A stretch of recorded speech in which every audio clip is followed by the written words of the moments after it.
All right, so I still got the sickness a bit, but it's going away. I feel a little bit better today. For a few days, I was down and out. But I got a shift, so I got to be able to go out this morning anyway, get motivated, get some of this energy back, hopefully. So I think I left off in the next part here of this chapter, God is for us, with all is of God. And this is the next part. All is of God. As a believer, we know this, that every fine detail is operated by God, and He has a purpose with it. He doesn't just put us through things for nothing. He is for us, not against us. He doesn't test and try us vindictively. He tests. We have testedness, yes, and it produces something. And this is the reason why God puts us through what we go through. It's a necessary experience. I've always said that.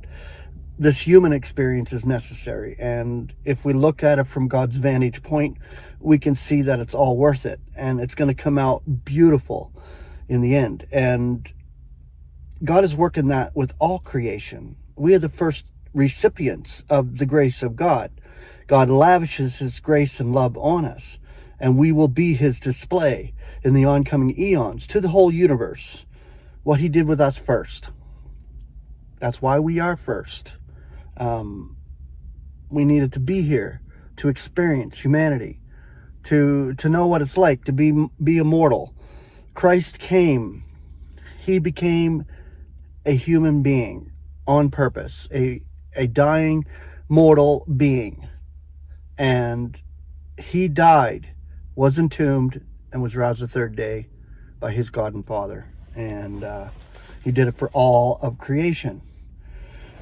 All right, all is of God. The wonderful thing about these verses in Romans chapter 8, which I love, Romans chapter 8, 28 through 39, is that we have to do nothing except to love God, to become recipients of the blessings that contain God Himself, that they can, recipients of the blessings they contain, God Himself foreknew us.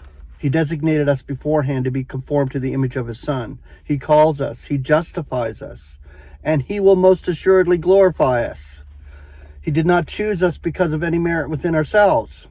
He did not call us because we were worthy of the call, nor does He justify us because of any righteousness of our own. He does all these things because of His vast love with which He loves us. Ephesians 2:4. In grace are we saved through faith, and this salvation is not out of us. It is not of any works of ours, lest we should be boasting before God. We cannot boast before Him, but we can rejoice in all that He does for us. And He does it for us. Like I said, God is for us, not against us. Yes, indeed, God is for us in a very real sense. Against all the opposition of the world, the flesh and the adversary, which are arrayed against us, God's enemies. God is actively working on our behalf, and everything is channeled into an avenue of blessing. He who foreknew us in the first place and designated us beforehand for the place of a son for Himself will not be satisfied until He has finally glorified us. None of His foreknown and predesignated sons will be lost on the way.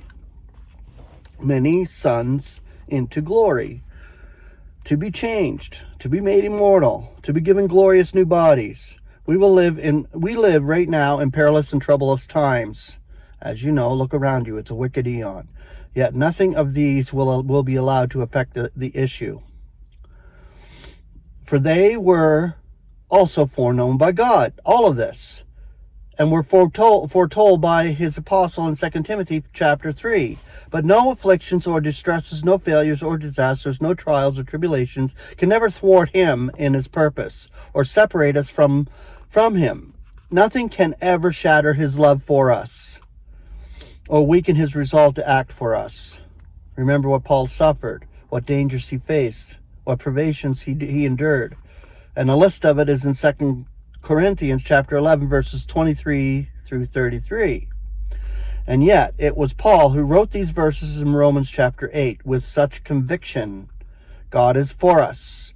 He has been for us for a very long time, before the eons even.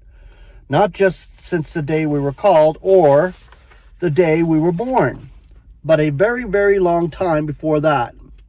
He is working all together for the good of those who love him, those whom he foreknew. When were we foreknown of God? We read in Ephesians 1, chapter 1, verse 4, that we were chosen in Christ before the disruption of the world, or cosmos. I like to say cosmos because it was a system, a whole system. It wasn't just this world here. It was the whole universe included. So it was before the disruption of the cosmos.